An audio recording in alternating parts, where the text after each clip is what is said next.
I'm Sarah Augustine, the Executive Director and co-founder of the Coalition to Dismantle the Doctrine of Discovery. Our society now faces the stark consequences of ecological overshoot, including climate change.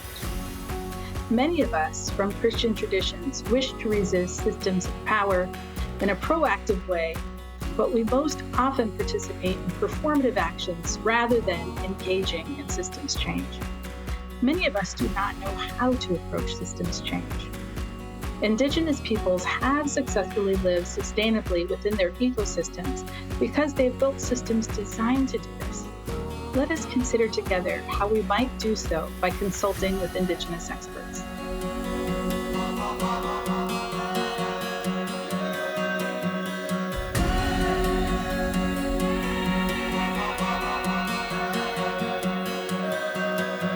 It's my great privilege today to welcome Tyson Yunkaporta, a person that is an amazing systems thinker and somebody whose work has influenced my work greatly.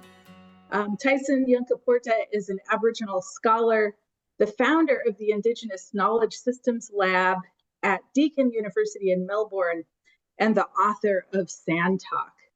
Thank you for choosing to be with us here today, Tyson. It's just a pleasure to get to talk with you. Yeah, well, I hope I can deliver for you.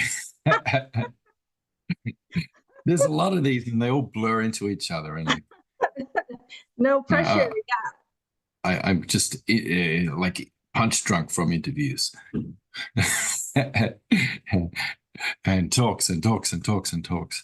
Sometimes you don't get to do, like, if you do something all right, then you have to talk about it for a long time. And then that becomes your praxis. Is talking about things that you remember doing one time. So yeah, I've been trying to get back into the doing lately. Yeah, but I think the main thing for this one is dismantling the doctrine of discovery, because that is alive and well, and not many people talk about that, and I'm really keen to jump in there. Yeah. We are the Coalition to Dismantle the Doctrine of Discovery, and that's really the heart of the work that we do. And for us, that means dismantling laws and policies of oppression, specifically those laws that are based upon the doctrine of discovery. And so much of that work, we're really consumed in dismantling systems of oppression that were designed to not serve Indigenous people. So in often case, those systems are doing what they're designed to do, which is to remove Indigenous peoples from their lands. And so because that work, we spend a fair amount of our work in legal battles, also following the leadership of Indigenous people and Indigenous peoples movements as land and water protectors. But we're really now wanting to focus for today's topic on imagining something else. So it can feel really defeating to constantly be dismantling systems that were designed to defeat us. And it's a big part of what we do. And well, look, it's whack-a-mole. It's whack-a-mole, and particularly with Discovery, because there's Discovery 2.0, like going pretty strong right now. And, so it's not just something from the past where you're trying to undo, like, bits of silly law that's left over here and there. It's a pattern. It's a patterning of empire that it's not over. It's, there's new stuff all the time. And so a lot of the imagining something new has to be in response to that discovery system that's continuing.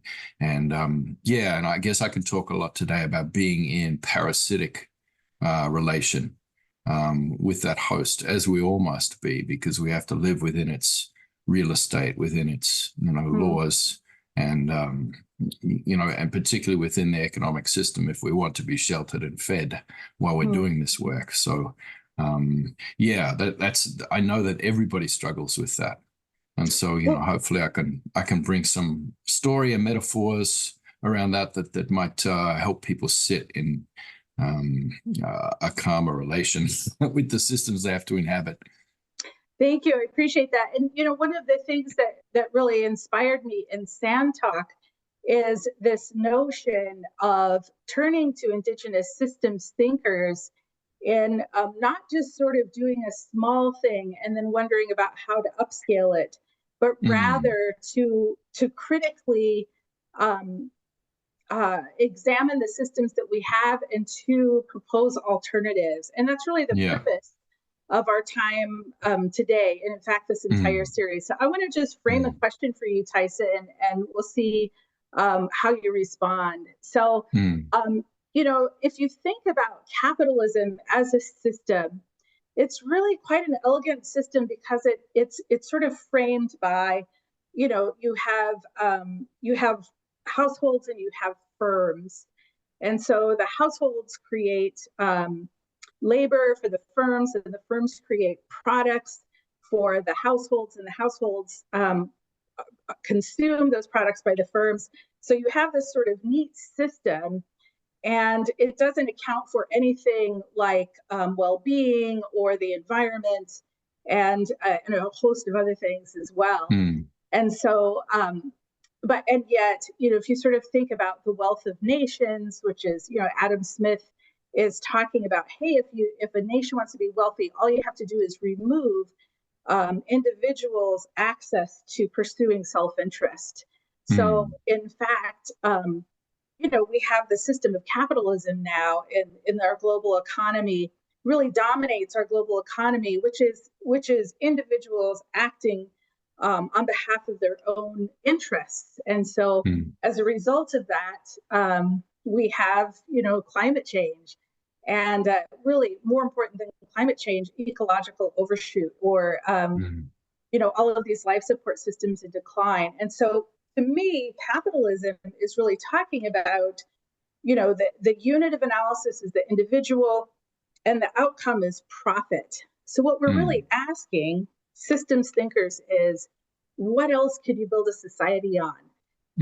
Using cosmology, we could build a society on something else. It doesn't have to be individuals pursuing profit.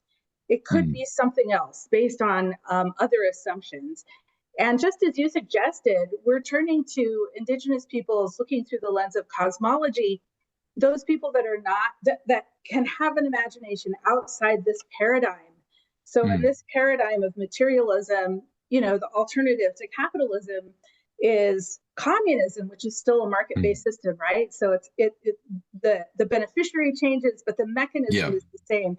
Extraction is the same. It's it's extractive growth-based economic system still. Exactly. Well, so when I see the shape of that concept that you're making, you know, I'm seeing that desire and the thing that it's all pivoting on. It was around that word you said, wellness. You know, like this system is not catering for wellness of human beings and supporting people to pursue wellness, but also natural systems, the wellness of natural systems. This wellness is a part of the self-managing goal of the neoliberal subject.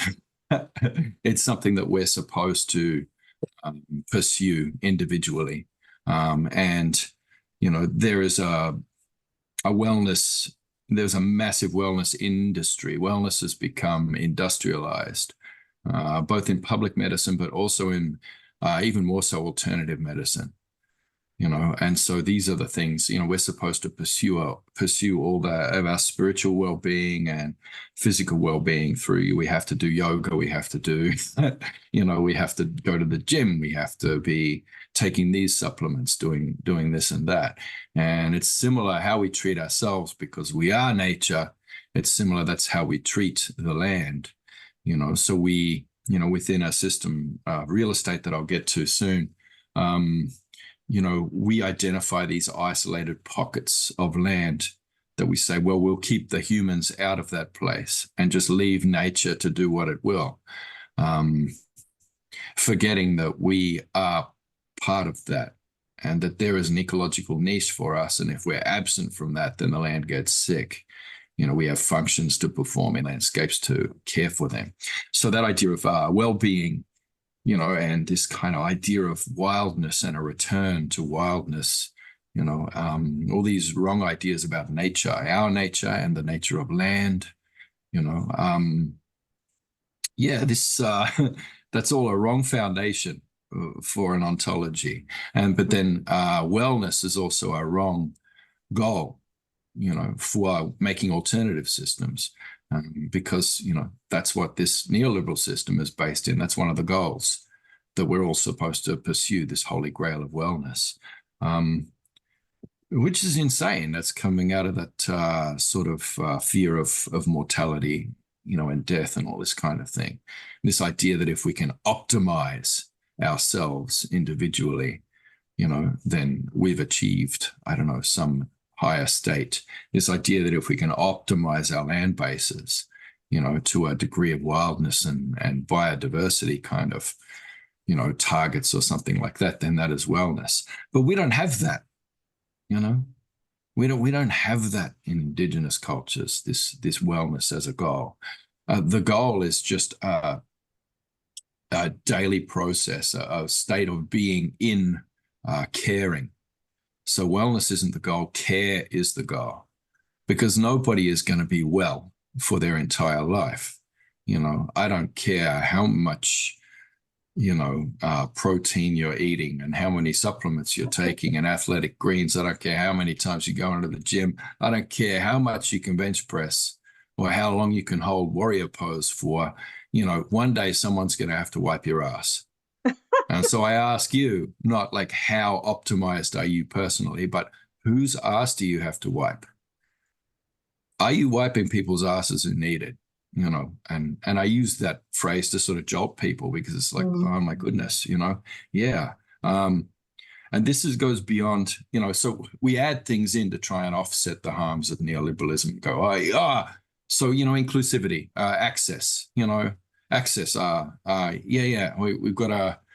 We've got to address ableism in this, so it's like we're trying to make room for other, for, the idea of less able people or differently capable people, to be able to pursue autonomy and all of the benefits of, individuality in the neoliberal system, that they can have access to that too. But that's not the goal of Indigenous cultures and Indigenous economies. The goal is care. It's communal care. We're all caring for each other. Everybody, as we move through different contexts, everybody will be differently abled in different places and different times, and so that's just built in to everything. So I think the idea is that the goal is care, and then how do you take an economic system that is hostile to care, that is hostile to women, and particularly hostile to mothers, a system that corrals safe spaces for children into these tiny pockets in exactly the same way that they corral biodiversity into these tiny pockets of land for offsets, because that's the only way that it can be imagined in a system of finance that has to leverage these things as assets that you can borrow against, that you can gamble upon in a derivatives market into infinity, with insurances, stacked insurances, rolling the dice over and over. You need these little enclosed pockets that you can call assets. And that's what brings us to the idea of land enclosure. So we don't have land on this planet anymore. Every inch is mapped. Every inch is enclosed with a boundary. And I'm not talking about national borders, although that's another issue. I'm talking about just parcels of land that have a value, that they're either held by a state or a crown, or they're held by private owners. 2/3 of the world's capital is real estate.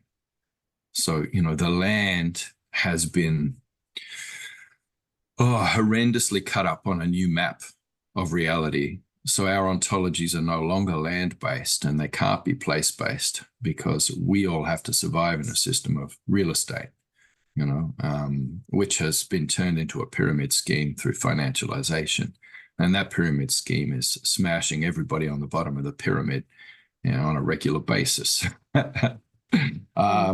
And the way that these boundaries are set up, fenced, policed, prevents the free flow of, between ecosystems, between bioregions, the seasonal migration of things that happen. You can't have these enclosures with the biodiversity in it, because biodiversity is seasonal.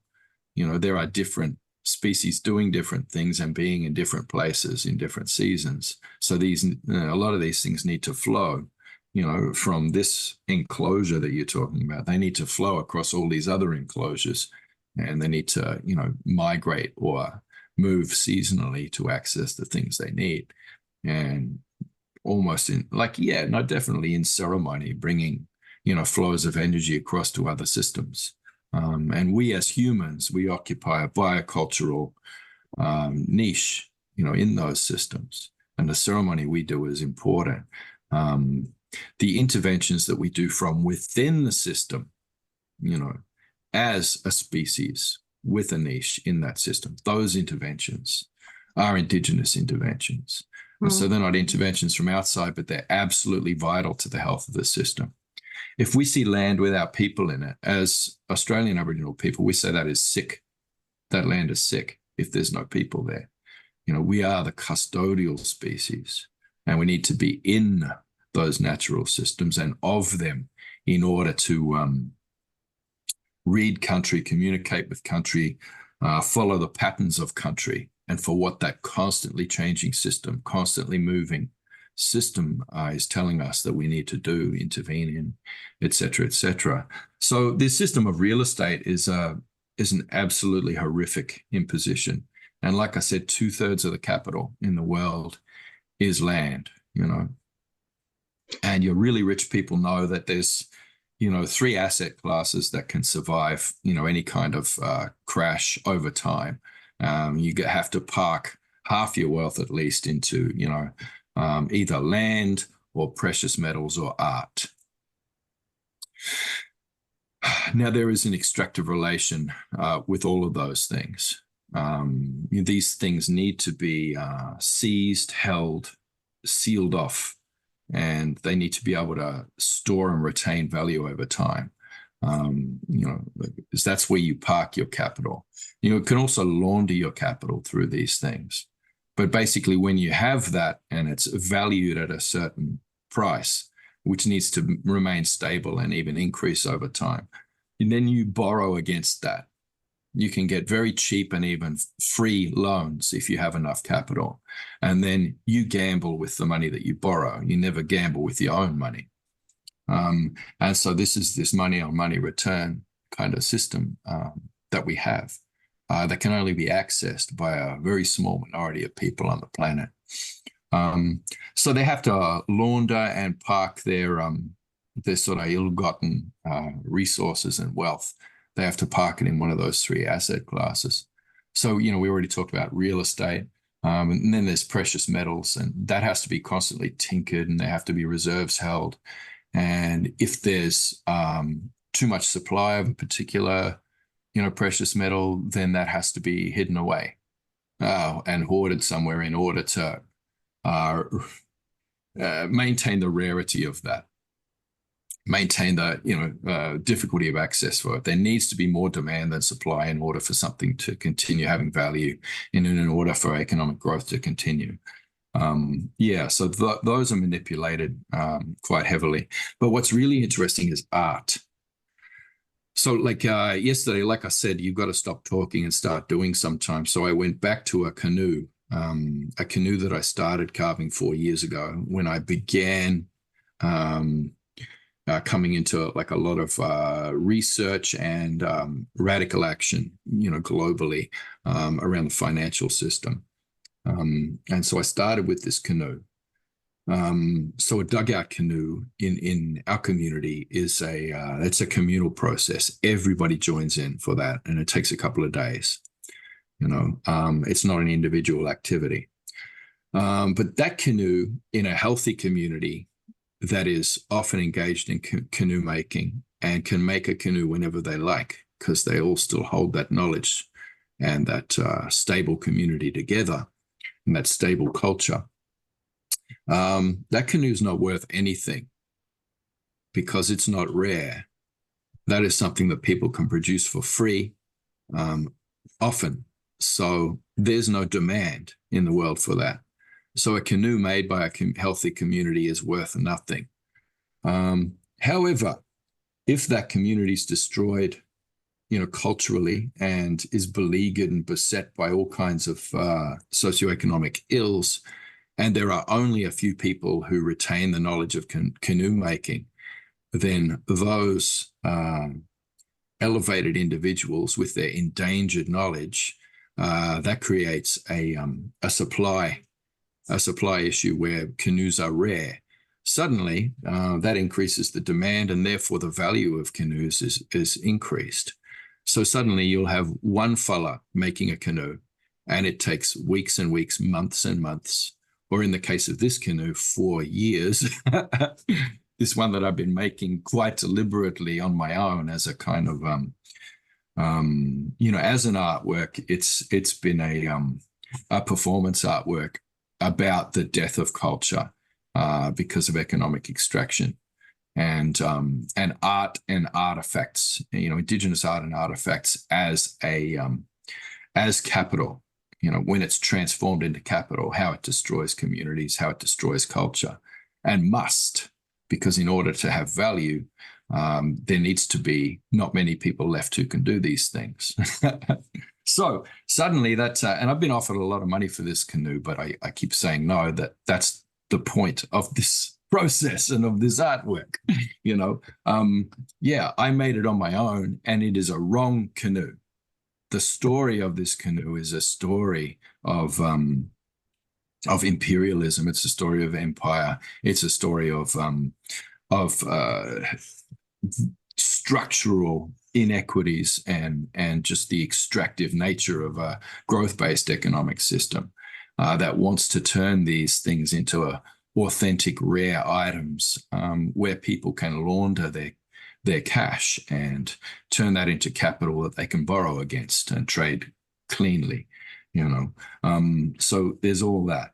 And the supply-demand side's a very important piece because, with everything that has a price, if you have to limit the supply in order to increase demand, in order to increase the price. And then inflation comes into this as well over time, which is another way to strip wealth from the bottom of the pyramid, strip resources and continue extracting that way. Anytime you need to reduce inflation, then you need to increase unemployment. And you can do that by increasing the interest rate. Because if those loans aren't cheap anymore, then people will sack a lot of people, and then it's impossible to increase salaries or to have pressure for salaries to increase, et cetera, et cetera. So you increase demand, but decrease supply, and therefore value is created, wealth is created, the economy continues to grow, and it must grow or it will die. A stable economy, that's called a recession. So, we have these structural pressures there. And then the financialization piece, that adds a whole other pattern to it. So, I've spent this 4 years working with a number of financial institutions and a lot of organizations all around the planet, coming together in a lot of group actions and a lot of co-design to actually come up with different, with some alternatives around this to change the nature of investment. And we're operating under a time frame of about a decade, where climate change will be, already the impact of climate change on real estate as a stable investment has become huge. There are some places where real estate is no longer insurable. And where it is no longer insurable, it just becomes toxic as an asset, because real estate has to be insurable. Now, increasingly, more and more real estate, especially in a continent like Australia And even in the US, where most of the population is clustered around the coast, because settlers are so terrified of what's actually in the landscape that they all huddle by the sea. Yeah, well, this is very vulnerable. All those real estate parcels are very vulnerable, and they'll increasingly, over the next decade or so, become uninsurable, and that's going to change everything. So the idea is, working in parasitic relation with these industries and the entire monetary and financial systems, working in parasitic relation with them to begin designing alternative asset classes and entirely different kinds of assets that people might be able to invest in that are larger systems ones and interactive flows between different bioregions, between different communities, that kind of itinerant real estate where communities can be pre-evacuated, with knowledge of weather patterns that are happening and seasonal changes. And and that sort of indigenized land management can start to inform, bundles of assets, which, can include, biodiversity offsets as they are now. But also we're building different systems of valuation and measurement of biodiversity in order to have, some kind of asset classes that people can invest in where it's not just a scam, which biodiversity offsets to date have been a scam, and their measuring systems, valuation systems are just ridiculous. So, I guess what we're doing is parasitizing off the kind of, the very sick host entity of economic and financial systems right now in order to, give benefit in the short term to the host, so the host is happy for us to stick around. But eventually, as the host dies, then it's the parasite that will be left. So that's our story, how we interact. I have a question about that. So what I heard you say is that the basis of a healthy community, well, this is what you said, this is what I heard. So I'll paraphrase here. The basis is of care rather than well-being. Care. And so when you're talking about these alternative systems evaluation, I wonder if you could just sort of talk about how that is based in the principle of care at the community level. So instead of at the individual level, at the community level. So, well, every biodiversity offset asset that we create in these organizations and in the way that we're designing them, these are the essential part of that is the re-embedding of humans into the landscape. So we're not identifying, areas of wild bush and just fencing those off and saying, there's your offsets. We're actually embedding people, in communities of care within those places. And the idea is that, those communities develop over time, and in a co-design process, they develop their own local economies that are based on care for each other, care for the landscape. They also network in with the other communities where you have green corridors, but also corridors for travel, for trade, for alternative supply chains, but also a system of sister villages, etc., where people are doing peer review. Because the problem with this is the only model that exists in the world for this is intentional communities, and intentional communities usually end up as cults, where somebody is like molesting everybody in that community. You end up with cults where really horrible things happen. So you have to have like a rigorous system of peer review. Where every community has at least 3 eyes on it from other communities that are, being hosted there, that there is this networked kind of embassy happening between those communities. So the idea is that your biodiversity is including humans in that, and that there are flows between those spaces of both migrating plants, animals, etc., but also human beings who are doing that work. So like creating these different asset classes that can become long-term, over the next few decades, can become the new kind of real estate, which won't be real estate. It'll actually be bioculturally, systemically sort of based, so it's following the bioinformatics of place and people in place.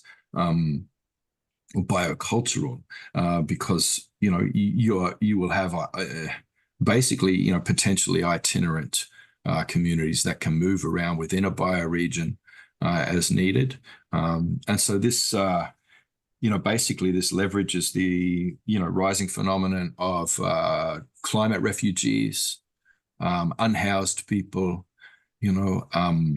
itinerant Indigenous communities, which are still a thing in Australia. It leverages these things that are seen as a problem and turns them into something that's potentially, the basis for an entire new asset class that can be invested in. And just the nature of these things as an asset class and what you have to do to structure portfolios differently, where they're no longer competitive portfolios because the next fella's investment and the health of his portfolio, well, your portfolio health is dependent on his as well. So, you can't hostile take over that person. You can't short somebody else's investment and bring it to its knees and run away and make a killing, because that will just affect the health of your portfolio. So, we're trying to create models whereby, investment is interdependent as well, so that, the idea is that everybody has healthy investments that eventually just sort of does away with the competitive side and the sort of piracy that comes with an age of discovery. And so when I say there's a age of discovery 2.0, that's in the that's in the digitization, of finance, that's been occurring and increasing AI in there. It's in freaking everything. It's in cyberspace, that there's an age of discovery happening there, and actual space. So we've also been we've done a bit of consulting for the Australian Space Agency with this, and they've been very disappointed with what we brought back to them, which was, they're expecting us to just do some dot paintings on their rockets and I don't know, ask for an Indigenous employment quota for the space agency. And I don't know, stuff they can do in schools for Indigenous kids in STEM or something like that. That's where they want our participation. But we're no, we want to come in at the governance end and make sure you're not doing a age of discovery 2.0. Okay, the data sets that we want to look at are the journals of the explorers 150 and 200 years ago all over Australia, and the mistakes that they made in doing that exploration and discovery doctrine. We want to make sure you're not replicating those mistakes and ending up with the same disaster and weaponizing everything in space and ending up with, a complete littering of the sky and, encircling and enclosing of assets in space, and a new, real estate map happening up there that's going to wreck everything the same way this has all been wrecked. Yeah, so this is making me think about, I'm just thinking of an example, Tyson. In my experience, one of the things that's been really important in my career has been resource extraction and really working in resisting resource extraction. So I'm thinking of, the World Wildlife Fund, this would be years ago, talking about a sustainable mining program in the Guiana Shield, which is in South America. And what that, I know from experience, there's no such thing as sustainable mining, because what are you going to do? It's a liquidation industry. You're going to shove the ore back in there. It makes no sense. But what they meant by that was creating a park and then kicking all of the Indigenous people off of that park, so that they can say, hey, we're safeguarding this biodiversity. Now we open up the rest of this rainforest extractive industry. So I'm wondering, in this model that you're talking about, how would that be different? What I hear you saying is, okay, we're going to put Indigenous people, stewards, the original caretakers of this land, back in that space. And then the thing that is being... Oh, no.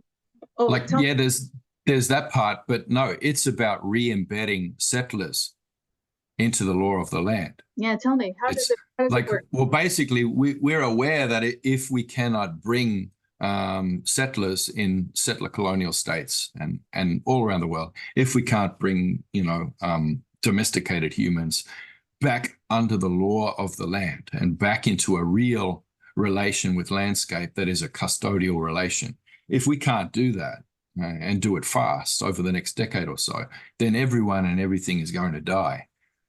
So yeah, this so very much yes about having indigenous projects where indigenous people are enabled to have their livelihood as doing ceremony in land bases to keep that law really strong and to be able to share ceremony with other people, and also being able to do land care in traditional ways and to be able to move in traditional ways across the landscape, rather than just some kind of ranger program where everyone has to commute to go and look after the trees 5 days a week, with paid holidays and leave. No. We're re-embedded back in.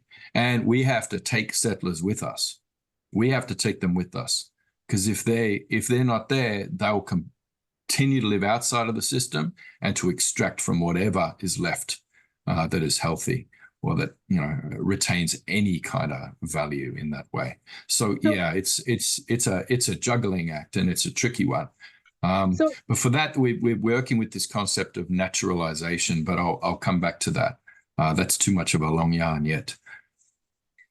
Well, in the coalition, so it's causing me to think about a variety of different things. In the coalition, we're certainly supporting and working in relationship with Indigenous communities that are rematriating land and establishing land bases that are being traditionally managed and maintained using the resources of that place. So you're talking about that kind of land management, which is rooted in spirituality by the original caretakers of the land, but it would also include settlers who are learning how to live in balance with the land, and not just with the land, but with all of those systems, life support systems.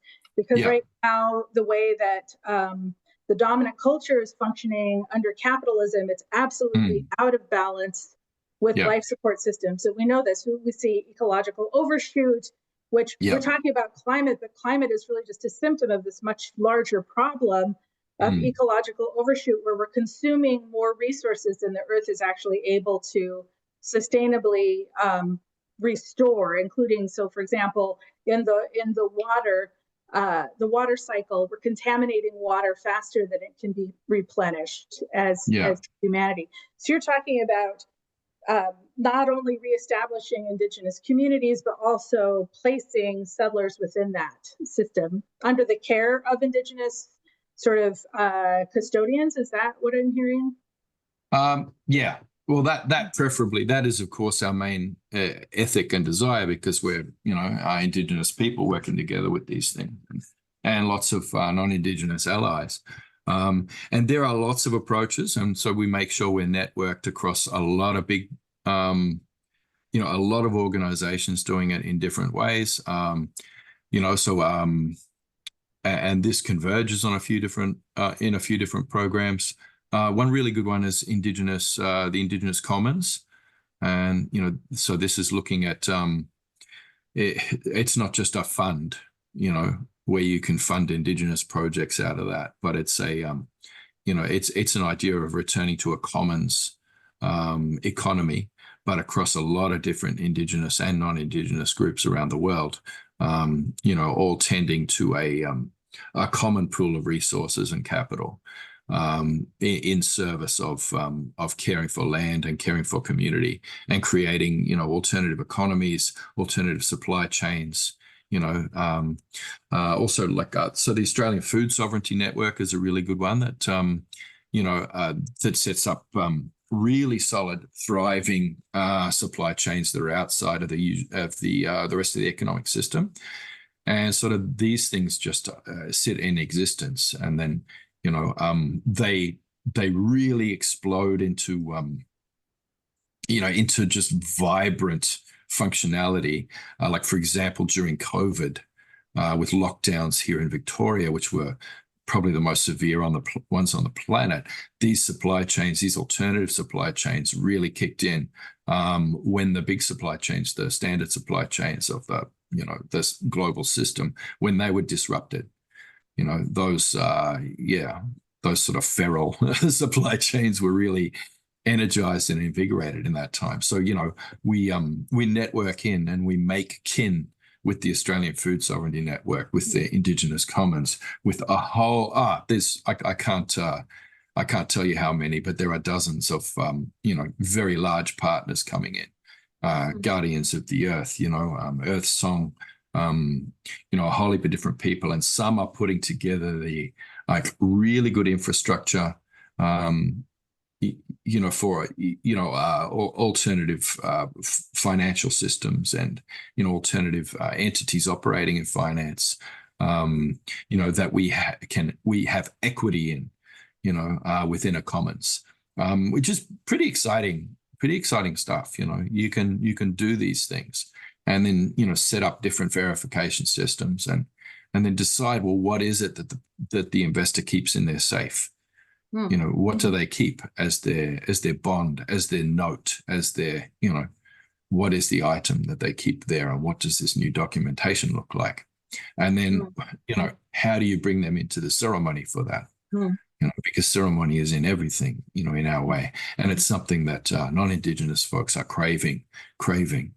I just want to, before I move into the idea of naturalization, or wherever you want to go next before that, I just wanted to pick up back on the legal solutions. There's a lot of sexy stuff going on around that.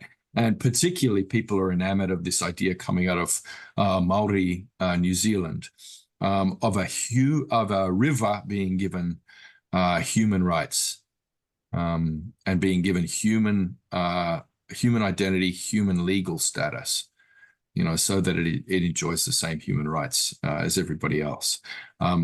My cautionary notes around that are around, well, if there's then that river then becomes subject to the same human rights violations that everybody else is, with the loopholes that happen, and with corporates who can just tie things up in court forever. That's for a start. But something no one ever thinks about is, if you have human rights, legal rights as a natural entity, then you also have legal responsibilities and accountabilities. And nobody's thought about that. Nobody's thought about what's going to happen when a child drowns in that river and the family of the child wants to sue the river, for, criminal damages, for, reparations, that kind of thing. So it's a really tricky sort of mess, if you're trying to use the same system that you're operating within. You're trying to bring down the system and use that system in ways like in little kind of activist jujitsu, symbolic actions. In some ways, there's things that you need to anticipate down the track, and the precedents that your enemies are going to set when they're very good. And there's a lot of think tanks and a lot of really well-funded sort of legal groups out there who are just constantly with 20, 30, 50-year plans, winning these little court cases that all add up to something like, wow, if you've got an ectopic pregnancy, you're going to have to die now. Because legally, we're not allowed to operate and save your life. That's what these things add up to in the long run. And they have very good planning. They're very well funded. And these are the people that we're up against here.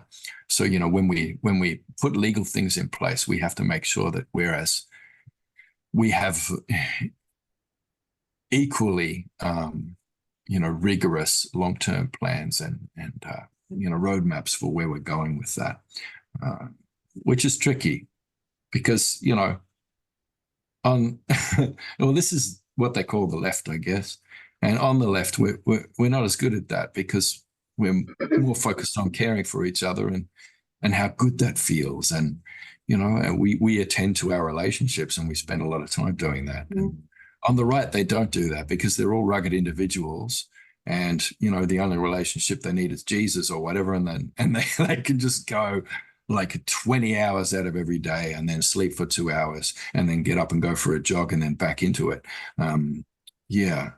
So Tyson, we actually do have a 100-year plan, and we work on decades-long legislative strategies. So we would be one of those sneaky ones that you're talking about. Good on you. But we are actually following the leadership of Indigenous people and the logic of those leaders. And so we are working on a long-term plan to ultimately dismantle the doctrine of discovery and at the same time create living systems that are based in a logic beyond capitalism. And so a question I have about that, one of the things is just to be fully transparent with you, Tyson, the Tewa woman from central New Mexico, northern New Mexico.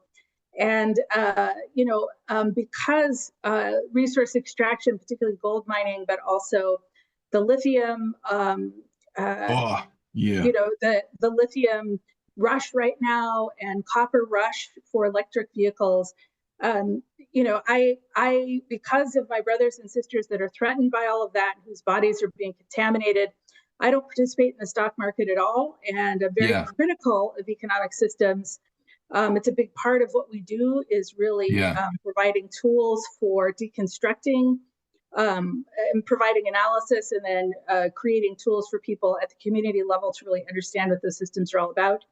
And so I'm curious, my interest is piqued, Tyson, because especially about creating asset classes, because, if we can create communities of mutuality or mutual accountability or mutual dependence, then I think, okay, you can have something.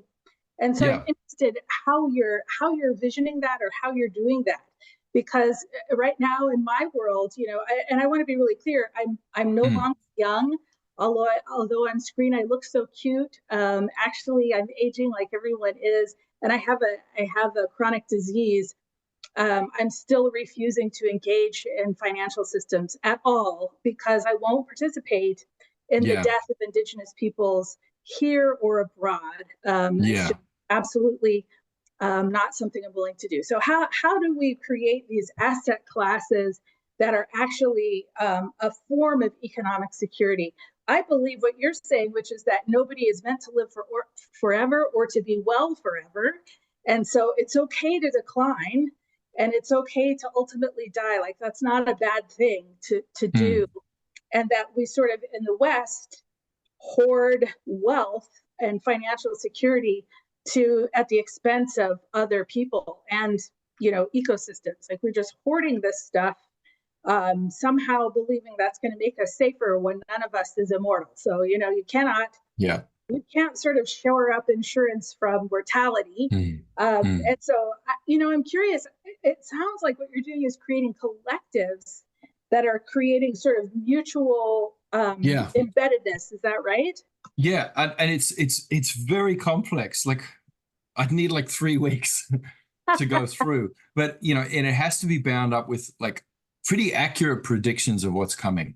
You know what I mean? So like, I don't know. So if you do trends analysis and good patterning, working with Indigenous knowledge to do some good forecasting in terms of systems analysis and your predictive modeling, it becomes clear that at some stage, things will move towards some kind of UBI, like universal basic income, that there will have to be some kind of thing like that happening. And I don't know, but we know in Indigenous communities, when this kind of thing's been applied to us, that it usually becomes like a very, something you can barely subsist on, but that's also attached to work that you have to do. You have to work for it because they don't like the idea that you would passively be receiving it and then just doing whatever work you wanted to do. You have to do, some kind of crappy labor for it. And you can see with a lot of the ideas that have been floated and a lot of the way things are worked with blockchain, with this kind of thing, and the way people have to engage in knowledge economy-like behaviors, but with very little education. You see that, and even with people with education, a lot of the systems that are being floated and put forward and trialed, etc., are around evaluation. So, I don't think it'll be that many years before everyone's engaged in evaluation of one kind or another. We're encouraged to do this all the time. If you listen to a podcast, or if you can't even watch TV now, you're watching it on a platform, where you're rating and reviewing, and where everybody's rating and reviewing. Peer review systems, there's alternative systems that are being floated now that are blockchained, and whereby you can receive cryptocurrency, little bits and pieces for everything that you evaluate and review. School assessment evaluations. There are alternative systems being designed and envisioned that incorporate AI in these ways, where other humans will evaluate students' work in threes. And so anybody who consistently misaligns with the other two reviewers, they lose value as a reviewer in that system, etc. So there has to be alignment, etc., etc. Anyway, you look at that entire system emerging and all of the different pressures, then I believe that the future of work will be in evaluation. For human beings. And so the more educated you are, it'll be in peer review for research, for different things that need to be surveilled, from the behavior of people, etc., to, the maintenance of public works and infrastructure, etc. All these things. For the less educated, it'll be evaluating products. You'll get sent a box of donuts and you'll have to rate those. You'll be rating entertainment TV shows, so that there's data feeding the AIs that are now producing that, because people won't be involved in content creation anymore. So continually our existence will shift towards evaluating, rating, and reviewing all the things that AI is producing for us, and that'll shift a lot of things. So we start setting up systems based on that. So things where we can harness hundreds of thousands of bird watchers, and then turn those bird watchers into bird and animal and plant watchers, who then, as they develop in those skills, they're not just coming from being specialist bird watchers, then they become wildlife watchers, and then they become land systems watchers. So they're aware of seasons, and they're marking every little change, every disruption. They're paying attention to what the ants are doing, while those birds come in that they're looking for, et cetera, et cetera. And so, blockchain right across. So one person would see these birds flying over, and then in the next suburb along, somebody else will see those, and then that becomes verified, triangulated, et cetera, et cetera, et cetera. So, and this is set up and running, it's like a massive online community of people who are tracking biodiversity together. So we have crowdsourced data collection and verification systems that are in place right there. Then you combine that with soundscape technology, where you can record the presence and flows, within bioregions and across bioregions of all the different species that make sound. So that comes into the mix as well. And you end up with a few of those different measurement mechanisms that are polyangulating the signal, with the biodiversity, and not just measuring how biodiversity is increasing in one block of land like it's a portfolio thing that has to keep growing, but actually tracking where this is moving across systems in healthy ways. And I lost the question because I had to give all that background to answer the question, but it was around Right. I was just wondering It was around how do you create these mechanisms? Sorry. Yeah, I was wondering, how do you create asset classes? I Yeah. guess what I'm saying that are actually. So asset classes are, then you've got people within that mix who are being custodians for that. And this is being measured. Those people are reviewing each other's activities and communities. And all of this data is produced, which the data itself has value, of course. But then at the same time, you end up with a bundle almost. So in the same way that they bundle toxic mortgages, and then and then they couldn't do that for a while, so they started doing that with rents as well, and etc. It's possible to bundle all of these things into like actually stable and growing sort of asset bundles that have many components to them, and a lot of them, including just the ceremonial aspects, but also the reporting, that's happening in different ways. So in your quarterly report, you having a photo essay of what's going on with the ants in this place, and then how they're, signaling the humans there, and how that community is developing and changing to align with the signals that are coming from the tiny insects in their place, and how they're responding to the changing weather systems there. Basically, in the end, the main asset that's coming out, this is what I'm trying to get to, is knowledge production. So that the resource that's being produced by these communities is not just measurements of biodiversity and measurements of healthy communities or anything else. It's knowledge production. So more and more, very precious, very valuable knowledge is being produced within these communities and with in these landscapes, with the interactions between humans and non-humans. Knowledge is being produced, and then that knowledge translation is coming into actual content creation again. That is impossible to do with AI.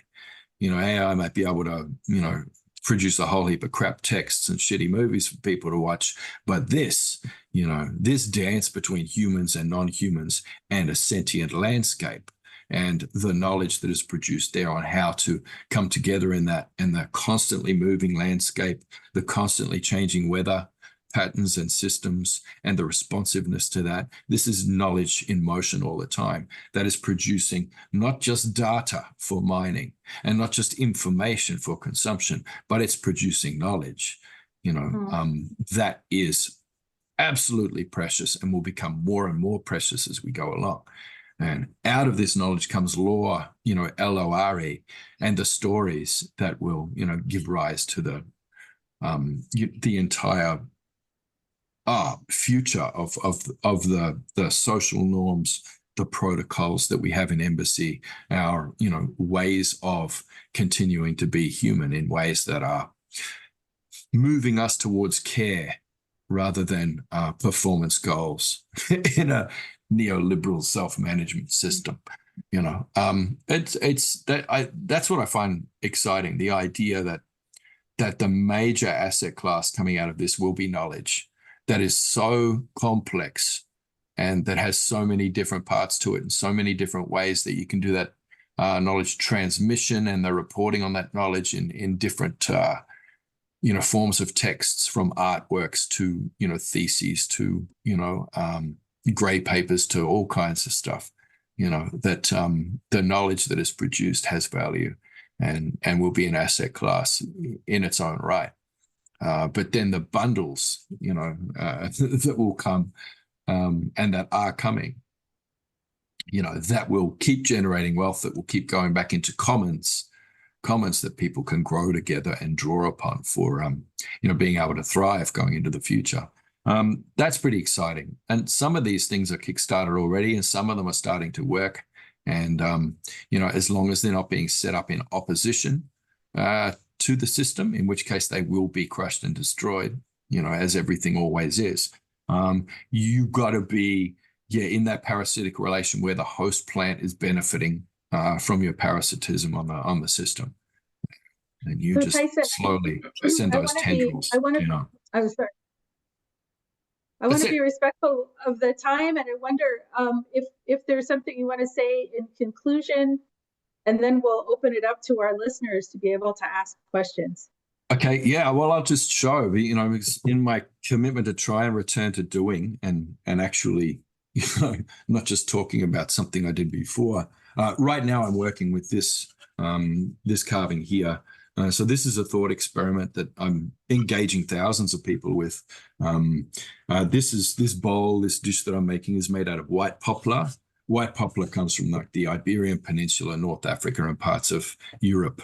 As a native species. But it's a toxic weed here in Australia, and it spreads and does a lot of damage. It's a pest tree here, under that sort of quarantine framing. But it was brought here from England, where it's not native. It's not native to England, but it's interesting how it's described in England because it's been there for centuries and centuries. It's described as a naturalized plant. Now that's intriguing, isn't it? So it's not an invasive weed there. It's a species that has come into good relation within those systems, and it's become an inherent and integral part of the ecosystems in the British landscape, to the point where it's referred to as naturalized. So it's non-native, but it's naturalized because it's in balance with the systems and it has a purpose in those systems.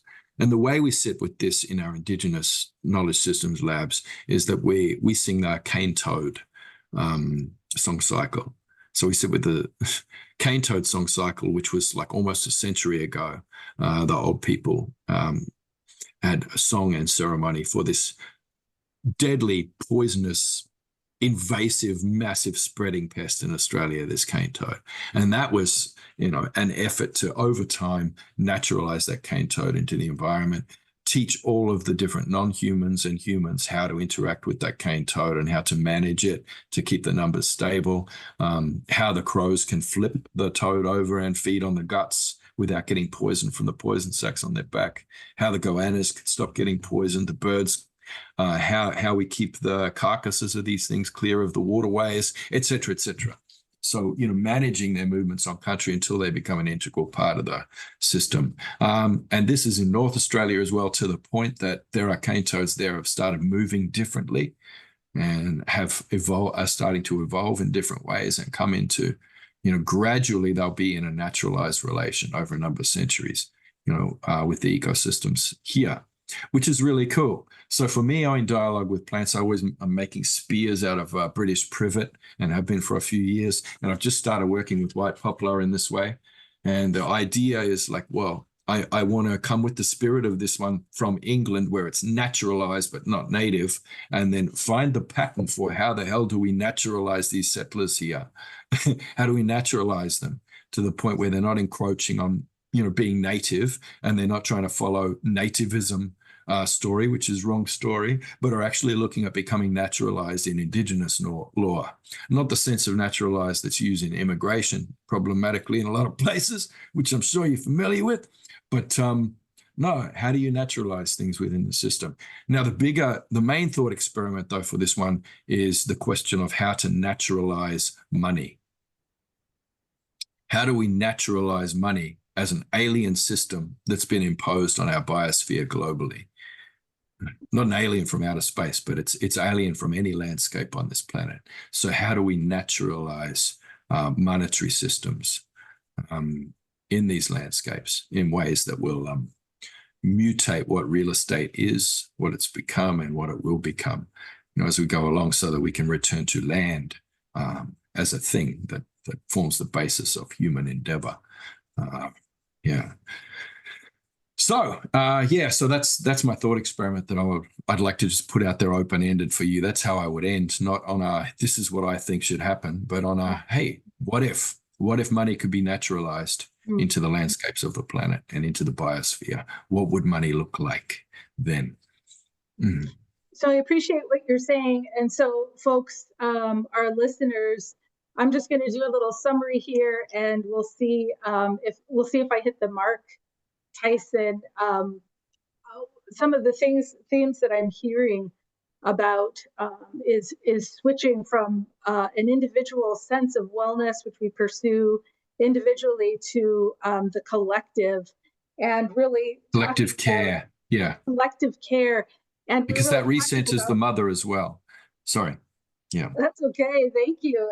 We're talking about naturalizing an alien system when we're talking about the economy or money as something that's been externally imposed. And one of the things you said, Tyson, that I really appreciate is the process in which ceremony enables that to happen. So ceremony, which is humans relating to the spirit of life through creation and through communication, that is through storytelling and sharing across vast distances, time and space, sharing a new way and understanding. I love that idea. You didn't say that, but that's what I know about. No, that's it. Thinking about that's why I'm supporting this Indigenous Commons organization that is emergent right now, because they've started out putting all of their funding into just gathering Indigenous people from around the world for ceremony, and they're just making space for ceremony. And the structure of the commons is coming out of that embassy of all our lands and traditions. So that's going the right way. Ceremony is everything. Yeah. And so I'm also hearing about the valuation of the commons over the commoditizing land.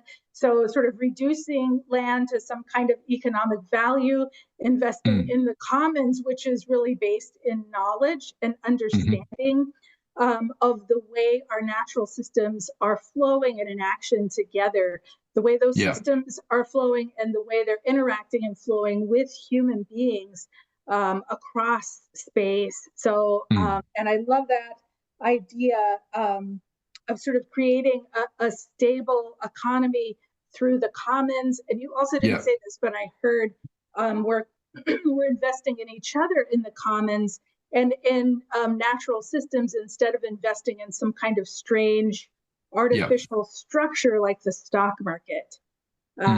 So I guess I invite our listeners to turn your cameras on if you wish. And do you have questions or comments, things you'd like to talk about with Tyson? Now is the time. I can try to offer a first question. Tyson, thank you so much. You've given me so much to think about, and I can't even hope to try to capture even a portion of it to offer a suitable question, but I'll try to see if I can draw out something. You talked about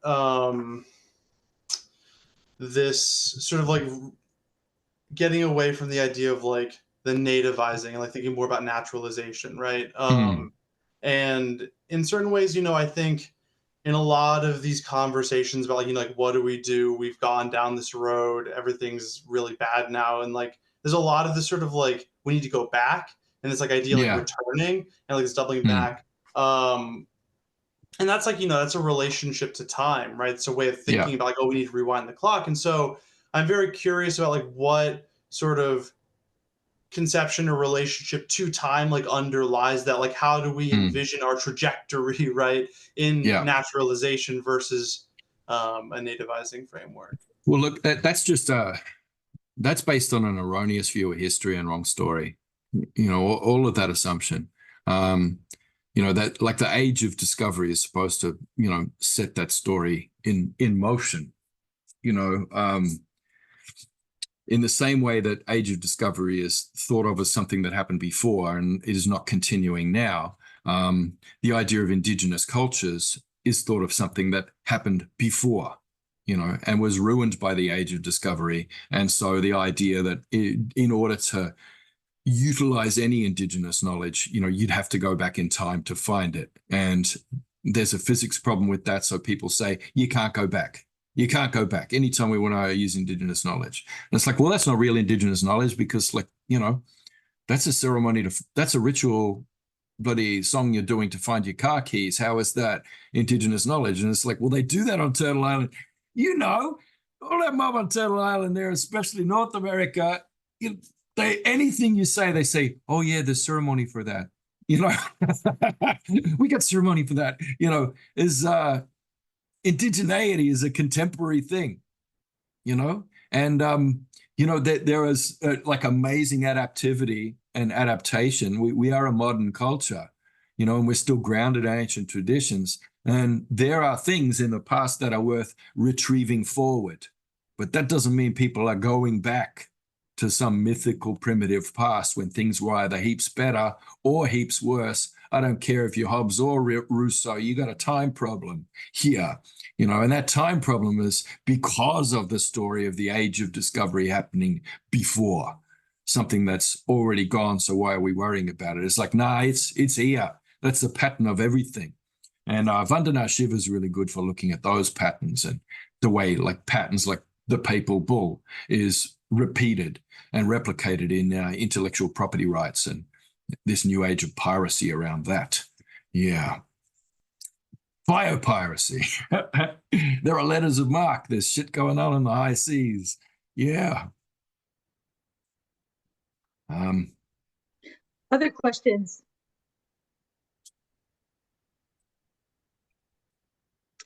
While you're thinking, a comment I want to make, Tyson, is I really appreciated what you were saying about wiping each other's asses. And I appreciate that, having gone through long-term care and death preparation with several friends, that real collaboration and intimacy really comes from that level of care, not separateness, but actually true collaboration is not trying to do what somebody else does, but using the gifts and talents and presence that you have to do the job in the limited way that you're able to do it. And I have found that to be most profound in building community in that caring for people who are on that path. Of course, we're all on that path, but are closer on that path. And also as a learner, learning how to do that well, learning how to die, learning how to decline and die. Within our coalition, we have a group that just focuses on activists living with disabilities and learning how to share intent, prayer, presence, and community through that process, sharing that process of decline. Well, look, people, there is a myth out there that societies and cultures develop. Like there's always an explosion of cultural development that accompanies war, large scale war. That the kind of this weird thing that comes out of it is cultural growth every time. But they're focusing on the technology of war and the glorious battles because that's where the age of discovery doctrine points you.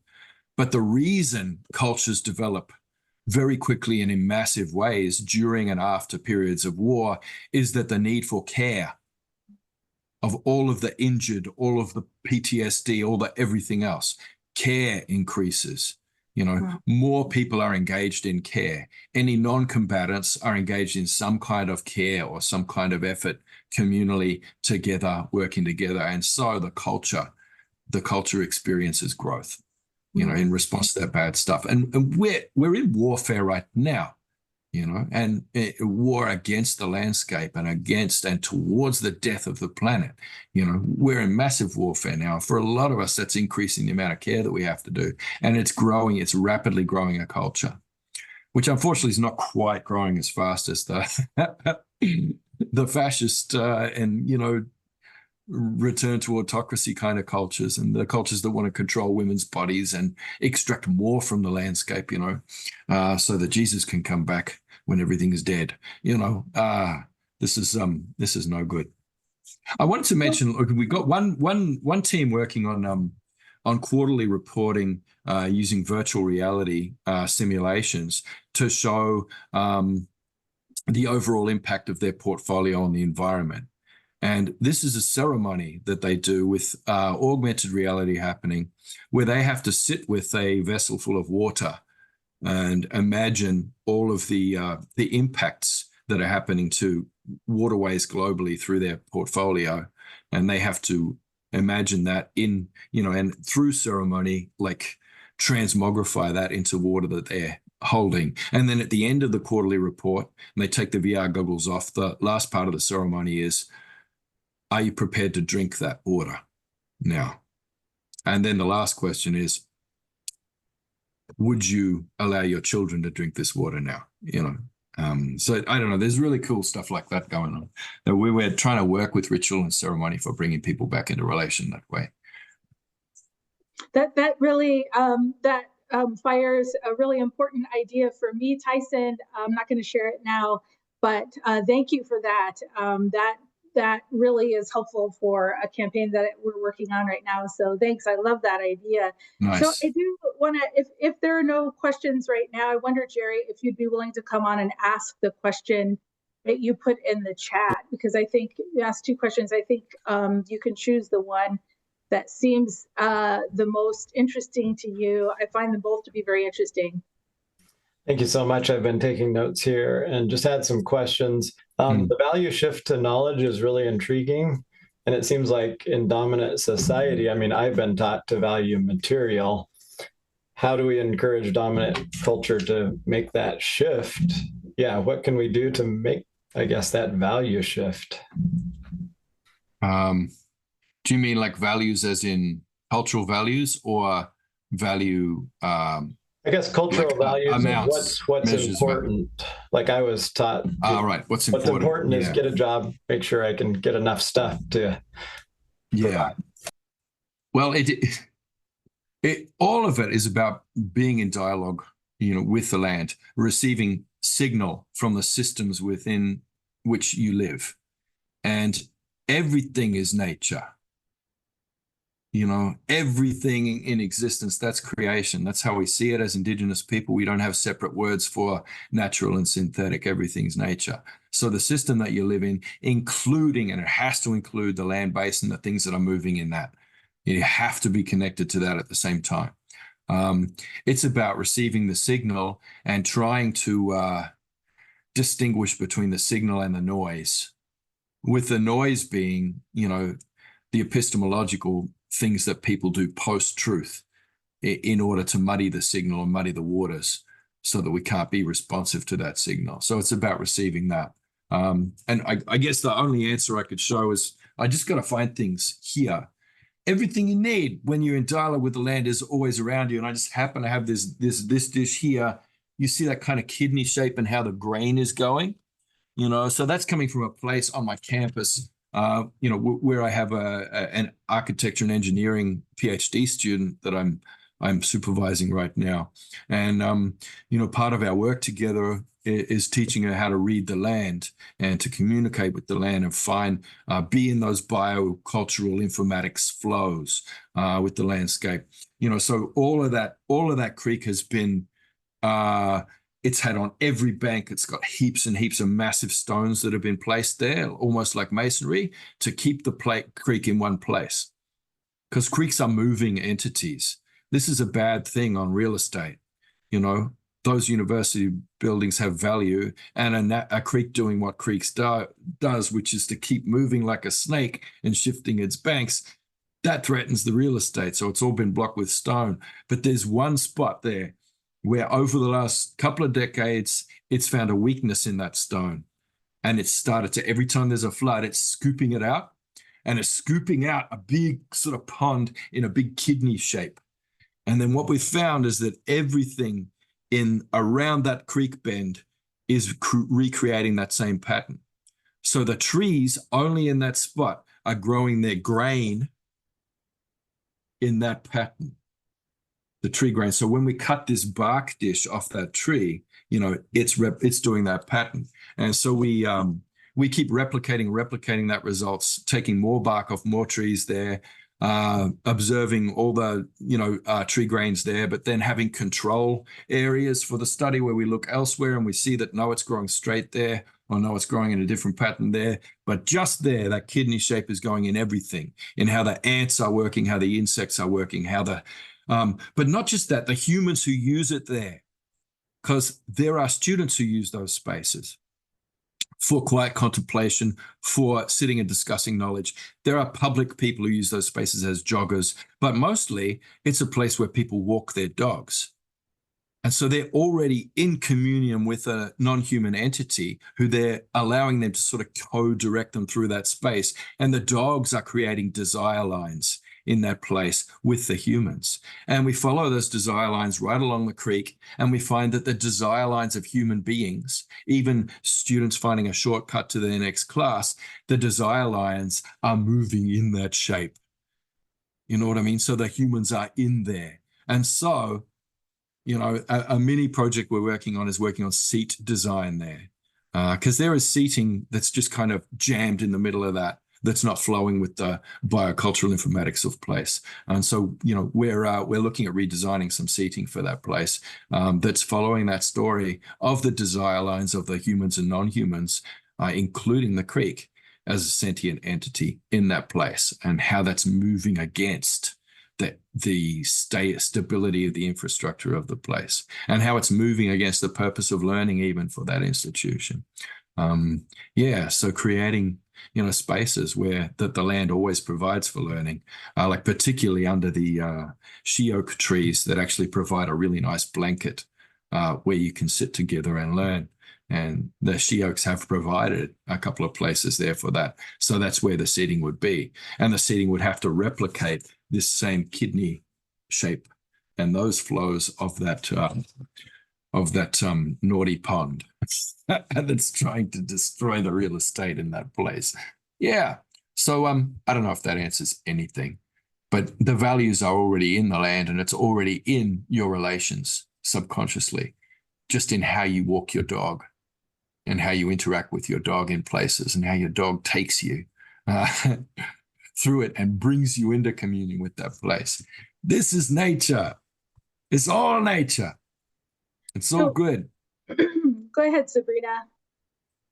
I don't want to take away time from anyone who has questions, but I just have a comment, Tyson.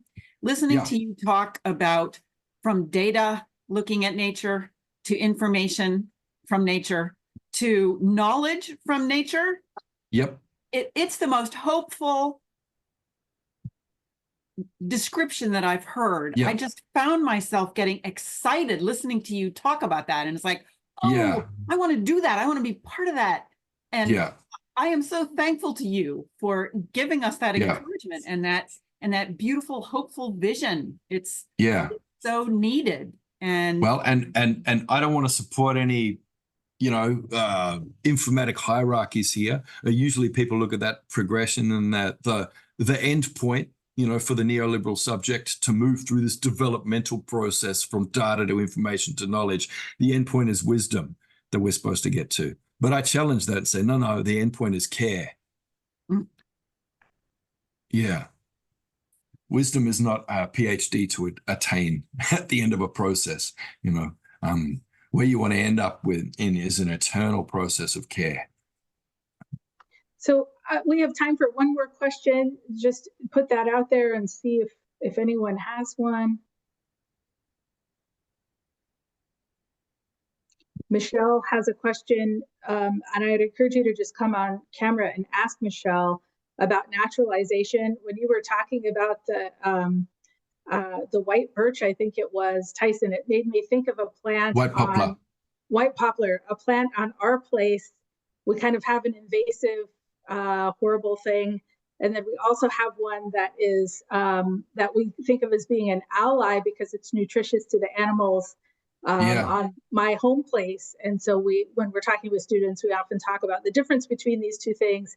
Do you want to be an invasive, this taking over, crowding out, poisonous thing, or do you want to be this nutritious, good neighbor that is able to hold its place? So anyway, Michelle, go ahead and ask your question. Yeah, I was just thinking about the term naturalization, and I think that's a really hopeful way of thinking about integrating and evolving communities together. But sometimes when we have worked with other projects, and including with Sarah and her husband, Dan, when we're working with communities and tribes and identities, what they're facing is assimilation that ends up erasing their identity, culturally, historically, value-wise, everything. How do you approach naturalization without going into or causing assimilation that would erase a cultural identity? Yeah, well, it has to be about moving with the flows of the biocultural informatics of places, regions, but then the interactions between those regions. If you're doing that, then I don't know, the idea of identity changes. It doesn't become this bankable, part of your marketable public-facing sort of PR individual machine that represents who you are in the world, or who your community represents in the world. So I don't know. There's less assaults on identity when identity stops being a resource or a commodity or anything else. So for me, it's about moving identity out of that marketplace, that extractive marketplace. I just think that's the only way, because otherwise you just are always going to get appropriation, as an industry, industrial level appropriation, and making the canoe worth more money by destroying the community that the canoe comes from, so that it's rare, endangered, or even extinct, in which case it's worth millions. So I don't know, and assimilation is difficult. As self-managing neoliberal subjects, we're also self-assimilating. That's part of our key performance indicators of being allowed to eat and be sheltered is the degree to which we self-assimilate. That's just a really tricky mess. And I don't know, I'm not interested in first aid around that. I don't want to put ointment on the rash. I want to actually change my diet, if that's an appropriate metaphor. Yeah. So Tyson, if you'll allow me, Michelle, one way I would want to talk about that is the Indigenous people that we've worked with over the years together are not the people who need to naturalize. They're already the experts that are embedded in that place. The people who need to naturalize are the colonists. Naturalize the invaders. And are trying to push these people off the land, our siblings and kin off the land, and push them into the market-based economy. So to me, it's sort of a switch. Naturalization is a call to people who have already bought into the market system to respond and live in harmony with Indigenous peoples who are the original knowledge keepers of how those systems are working. Yeah. But it's important that you don't have an unproblematized idea of Indigenous people, that like any group that's an Indigenous group is going to be like, if you fund them, they will care for the land.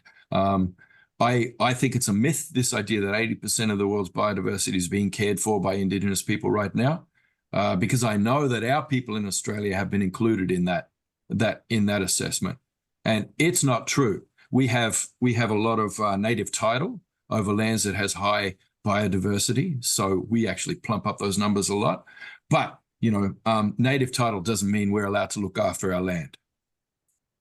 It doesn't mean we all have access to our land, and even where we do, there are also massive systems of surveillance, welfare, compulsory school attendance, linked to, the capacity for you to be allowed to keep your children, et cetera, et cetera. And also, if we're receiving welfare, we have to work for the dole. So you have to report locally to the office a few times a week to do that. We don't get to do the movement seasonally that we need to do to care for land properly. It's, we get conjugal visits to places in the landscape on occasional weekends. That's what we get to do to care for country, most of us. And, a lot of us, the ones who speak for us, are families who have been corrupted by it and have, worked themselves into the agenda of hierarchical stuff like, committees, prescribed body corporates established by mining companies, and that's written into the native title. And, they're on boards on the mining company, on the extractive sort of things. And they're getting, so you end up with a few families that are really rich and everybody just being slammed and unable to care for the land. That's the reality of the 80% of biodiversity cared for by Indigenous peoples. So, you got to be careful how you invest and whom you invest in. You can't just have an Indigenous, wealth fund that you throw at a committee that's in cahoots with Rio Tinto. Speaking of Rio Tinto, we are in an epic battle at this very moment. Anyway, with Resolution Copper in Arizona over Oak Flat copper mine. Yeah. But anyway, that's a story for another day. Friends, what did I tell you? Tyson Yunkaporta, what a privilege to be with you. It's just a pleasure to get to have this time together. I look forward, if you're willing, let's be friends. I want to know you for the rest of my life. Let's work together and get this done. You got better ideas than I do, and you can actually say them straight. I'm a mess. There's so much I'm across that I don't even know how to pick a narrative path through it to explain to people. But yeah, you're doing a great job. It's so inspirational. I appreciate you, Tyson. Now I can say safely one of the smartest people I've ever met. We have a lot of mischief to get into together. Let's do it. To doing it. Thank you. Let's jump in. Do some commenting together. Yep. Yeah. Love that. Yep. Friends, all right. Thank you for your time this evening and this morning, and we'll see you next time.